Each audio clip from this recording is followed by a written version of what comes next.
সেই পাপে মরি। আর ও করছে কি, ও জানে শোনায়, ও হঠাৎ আইছে আর পাপ মুক্ত হয়ে গেছে। কি রে নামের আসল দিয়ে, হরি বল হরি বল। নামের আসল পূর্ণ শক্তি নিয়েছে কেনা, হরি নাম। হরি বল শব্দটা কইতেছে না, এই মহামন্ত্র হরিনাম। এই হরিনামের মহামন্ত্র কি বস্তু? এইয়া শিব বলছিলে, পার্বতী বলছিলে শিবের কাছে, এইয়ার বস্তু কি, নামের অর্থ কি আমাকে মাঙ্গাই দিতে হবে। তখন কি বলছিলে?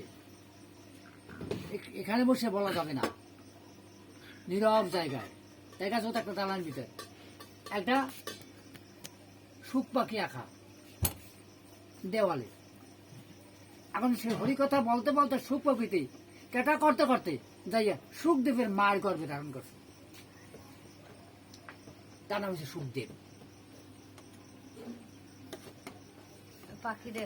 ঠিক আছে, এই যে কিন্তু হয়েছে। তখন বলছে কি 12 বছর হয়েছে, আমি বাইরে যেতে পারবো না। ওই পার্বতী যদি ত্যাগ না হয় পৃথিবী ছাড়িয়া, তাহলে আমি বাইরে যেতে পারবো না।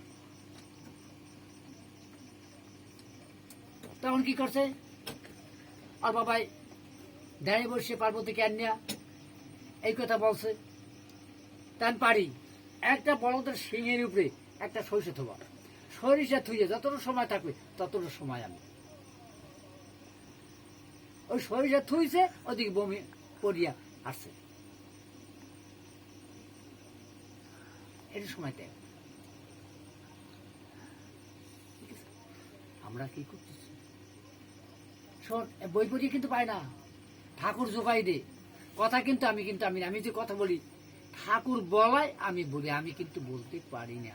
আমি লেয়া পড়া জানি।